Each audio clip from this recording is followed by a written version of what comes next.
Então, antes de mais nada, a gente precisa esclarecer que isso não é uma lei que está em vigor, tá? Isso é um anteprojeto de lei. Ou seja, durante o ano passado, o Senado mandou alguns convites para vários juristas que integraram uma comissão para se reunir no Senado e oferecer sugestões de atualização ao Código Civil. Tá? Então, eles produziram esse anteprojeto que ainda vai ser discutido na Câmara e no Senado. Ainda vão propor alterações, ele ainda vai ser votado, tá? Então, a gente nem sabe se isso um dia vai entrar em vigor mesmo, né? Ou não, tá? Mas a gente acha que sim, e eu vou explicar o que vai acontecer e por quê. Essa comissão foi composta de juristas, né, de vários ramos do direito civil. E por quê? Porque, pelo menos em tese, eles são conhecidos, né, no país todo e alguns até lá fora. Porque, pelo menos em tese, eles têm muita prática, né, e eles sabem o que está funcionando e o que não está. Então, eles se reuniram durante o ano passado, discutiram tudo isso e já produziram esse relatório, tá? De atualização, né, por assim dizer. Eu, particularmente, eu não gosto muito, sabe, dessa sanha de ficar alterando as leis, ficar atualizando. Ah, precisamos de outro código, tá? Tem muitos países, inclusive os países mais avançados, tendem a mexer muito pouco nas leis. A França usa o Código Civil. Bom, tem gente que não acha que a França é avançado, tá? Mas a França usa o Código Civil de 1806, 1808. Muitos países continuam usando. Por quê? Porque as relações humanas continuam essencialmente iguais, né? É só aqui no Brasil que fala, precisamos incluir uma determinada, né? Então aqui tem essa sanha de ficar alterando a lei. E o argumento para eles atualizarem o Código Civil é de que esse código nosso atual, ele entrou em vigor em 2002, porém ele foi redigido na década de 70.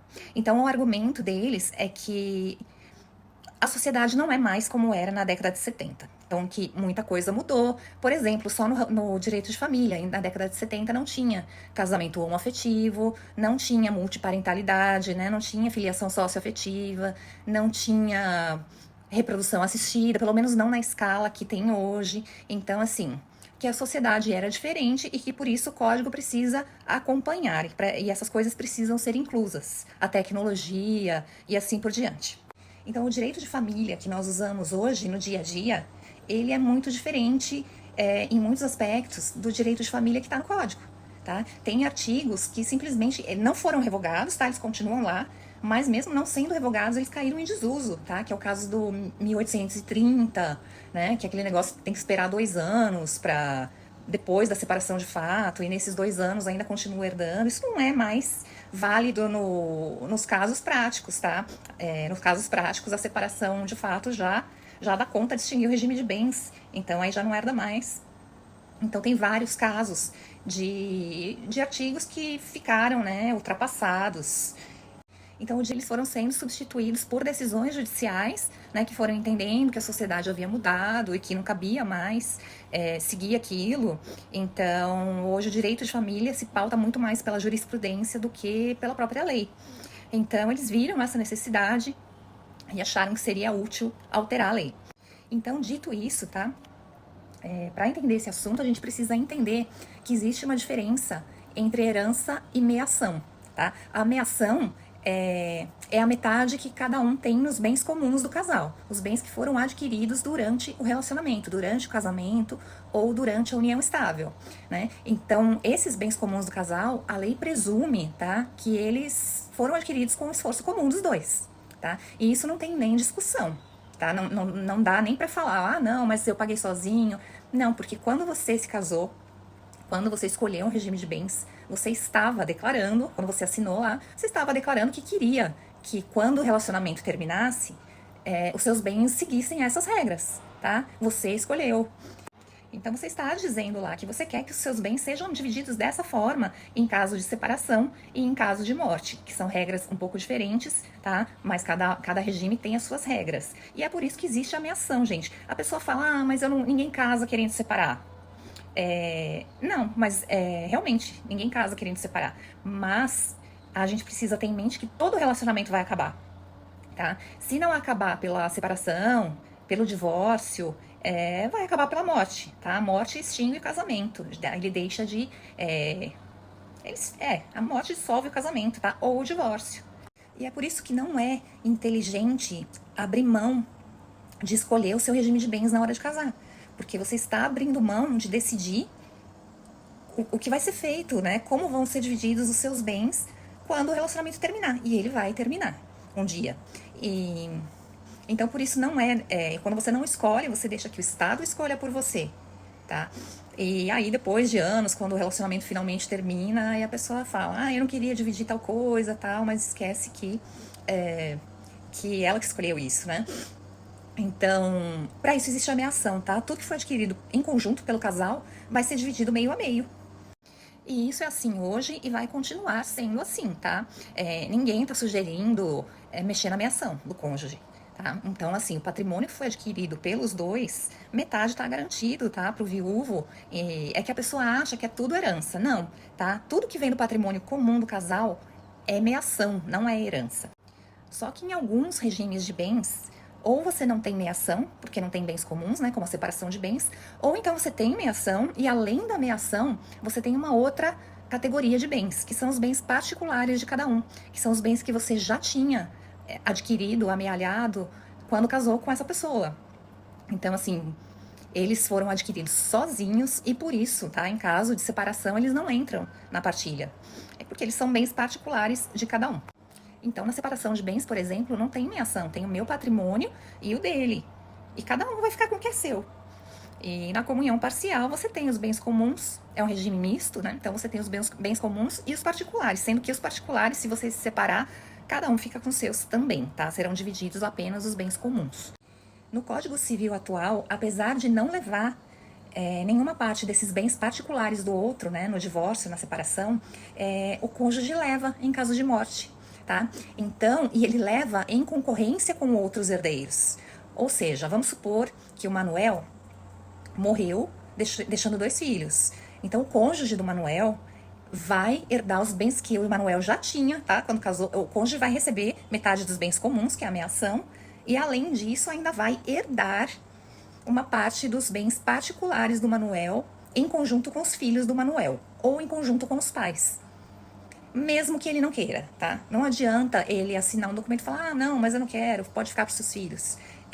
Não adianta porque a justiça anula. Então, ao fazer isso, o Código Civil de 2002 elevou o cônjuge a uma condição aí de uma superclasse de herdeiro, porque ninguém mais tem um tratamento igual em toda a legislação. Ninguém herda dessa forma. Herda e ainda recebe meação e ainda, né? Então, o cônjuge se tornou uma superclasse. Para piorar, tá? Na maioria dos casos, se os filhos forem comuns, esse cônjuge tem uma reserva mínima. Ele vai receber, no mínimo, 25% do patrimônio particular do outro, tá? E aí os filhos vão receber apenas o que sobrar. Então vamos supor que o Manuel morreu, deixou a esposa e 4 filhos. E ele tinha bens de antes do casamento. A esposa dele, a Maria, no caso, vai receber a meação dos bens comuns, metade dos bens comuns, e também 25% dos bens particulares do Manuel. E os outros 75% vão ser divididos entre os outros herdeiros, seja quem forem, tá? Então, o que às vezes acontece é que o casal fica 2, 3 anos casado, um deles morre, e o outro que sobreviveu leva uma bolada em bens particulares do falecido, e de bens que ele não ajudou a construir. Então, é uma superclasse.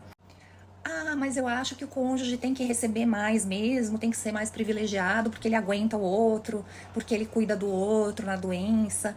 Sim, eu concordo, tá? Mas vocês têm que ver que nesses casos, ficou casado 30 anos, cuidou do outro 30 anos. Nesses casos, ele vai ter, muito provavelmente, uma boa meação, tá? Porque geralmente, durante 30 anos, o casal adquiriu bastante patrimônio, que vai ser patrimônio comum, que vai gerar meação para essa pessoa que cuidou do outro.